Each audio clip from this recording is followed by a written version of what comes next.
ఓ దివ్యా నీ నడమాడం నల్లదియా. Hey all, welcome to my channel Divya's journey.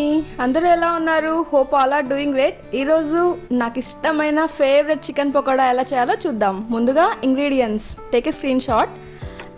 1/2 kg chicken తీసుకున్నాను. అందులో కారం మిక్స్ చేశాను, మంచిగా మ్యారినేట్ చేసుకున్నాను. మనము అన్నీ ఒకేసారి వేసుకొని చేసుకోవచ్చు, లేదంటే వన్ స్పైస్ అప్పుడప్పుడు వేసుకొని చేసుకోవచ్చు. నేనైతే ఫస్ట్ కారం వేసుకున్నాను, తర్వాత సాల్ట్ 1 స్పూన్ సాల్ట్ వేసినాను, తర్వాత 1 స్పూన్ పసుపు అండ్ 1 స్పూన్ ధనియాల పొడి, ఈ 3 వేసేసి అండ్ 1/2 స్పూన్ మిరియాల పొడి వేసాను. మంచిగా మ్యారినేట్ చేసేసాను, ఇవన్నీ మిక్స్ చేసేసాను మంచిగా. ఇక్కడ సర్వనా పౌడర్ యాడ్ చేశాను. సర్వనా చికెన్ మసాలా అని దొరుకుతుంది, ఇదనమాట. ఇది తీసుకొని ఇది వేసి యాడ్ చేశాను, మంచిగా మిక్స్ చేసేసుకున్నాను. ఇక్కడ కొద్దిగా తక్కువ వేసాను, తర్వాత నేను మళ్ళీ ఎక్స్ట్రా యాడ్ చేశాను, ఎందుకంటే కొంచెం కార్న్ఫ్లోర్ తక్కువైంది. కార్న్ఫ్లోర్ తక్కువ అయ్యేసరికి ఇంకా అది కూడా వేస్తే బాగుంటుందని చెప్పి సర్వనా పౌడర్ లాస్ట్లో ఇంకొద్దిగా ఎక్స్ట్రా వేసి యాడ్ చేసుకున్నాను. మీకు ఎంత కావాలో అట్లా చూసి వేసేసుకోవచ్చు. తర్వాత ఇక్కడ ఆయిల్ వేసినాను. ఆయిల్ వేసి ఇంకా మంచిగా మిక్స్ చేసుకున్నాను బాగా. ఇంకా ఇది మిక్సింగ్ ప్రాసెస్కి ఒక 1/2 అవర్ పట్టేసేసింది. మంచిగా మిక్స్ చేసేసుకున్నాను. నెక్స్ట్ 1 ఎగ్ తీసుకున్నాను. ఎగ్ తీసుకొని ఫస్ట్ ఓన్లీ ఎగ్ వైట్ ఒక్కటి వేసినాను. వేసిన తర్వాత మంచిగా మిక్స్ చేసుకున్నాను. ఇంకా ఎల్లోది ఉంటుంది కదా, ఎల్లోది లాస్ట్లో యాడ్ చేసుకున్నాను.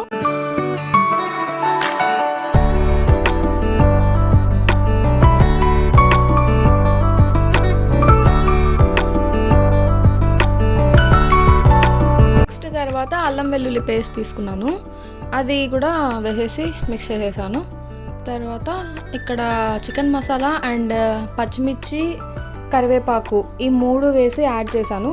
ఇది కొద్దిగా క్లిప్ మిస్ అయింది. సో ఈ 3 వేసేసి అవి కూడా మంచిగా మ్యారినేట్ చేసేసుకున్నాను. తర్వాత ఇక్కడ కార్న్ఫ్లోర్ వేస్తున్నాను. కార్న్ఫ్లోర్ కొద్దిగా తక్కువ ఉంది ఇంతకుముందు చెప్పినట్లుగానే. అండ్ శనగపిండి యాడ్ చేశాను 1 స్పూను. ఇంకా ఇవన్నీ కూడా మళ్ళీ మిక్స్ చేసుకున్నాను. చెప్పాను కదా, అన్నీ ఒకేసారి వేసైనా మిక్స్ చేసుకోవచ్చు, లేదంటే వన్ స్పైస్ వేసుకొని మిక్స్ చేసుకోవచ్చు, అది మీ ఇష్టము. నేనైతే ఇట్లా చేశాను. ఇంకా ఎగ్ ఇదంతా వేసి నేను ఇది చేయడం మాత్రం ఇదే ఫస్ట్ టైం అనమాట చికెన్ పకోడా. యాక్చువల్లీ ఎగ్ వేసేవాళ్ళం కాదు మా ఇంట్లో, మేము వేయము. మా అమ్మకి అంతగా ఇష్టం ఉండదు ఎగ్ అట్లంతా, సో మేము వేయము. ఇంకా ఈసారి ఇట్లా ట్రై చేద్దామని చెప్పి చేశాను. అంతా మంచిగా మిక్స్ చేసేసుకున్నాను. చెప్పాను కదా ఇంతకుముందు సర్వనా పౌడర్ నేను ఎక్స్ట్రా యాడ్ చేశాను లాస్ట్లో అని చెప్పి, అది ఇక్కడ యాడ్ చేస్తున్నాను. మా అమ్మ ఇప్పటికీ కలర్ రైస్ అండ్ నాటుకోడి పులుసు, నాటుకోడి ఫ్రై అన్నీ చేసేసింది. ఇంకా నేను చికెన్ పకోడా చేసుకుంటున్నా.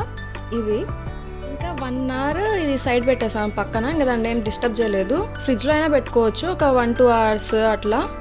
ఇంకా నేను ఫ్రిడ్జ్లో ఏం పెట్టలేదు, కొద్దిగా టైం ఉంది కదా అని చెప్పి ఇంకా బయటే పెట్టేసి వదిలేసాను. ఇంకా తర్వాత ఇంకా ఆయిల్ పెట్టేసేసి ఇంకా ఫ్రై చేస్తున్నాను.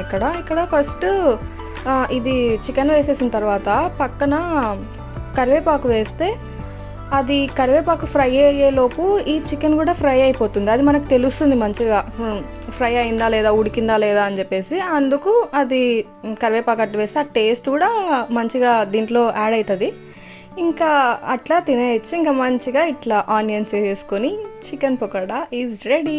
ఇంకా లేట్ ఎందుకు, తినేద్దాం. ఇంకా టేస్ట్ అయితే చాలా బాగా వచ్చింది. నాకైతే ఎంత బాగా నచ్చిందంటే అంత బాగా నచ్చింది. ఇంకా ఈ పులుసు ఆ ఫ్రై ముందు అసలుకి ఇంకా చికెన్ పకోడానే నచ్చేసింది. అదే మంచిగా తిన్నాను బాగా. And this is the video for today. Thanks for watching.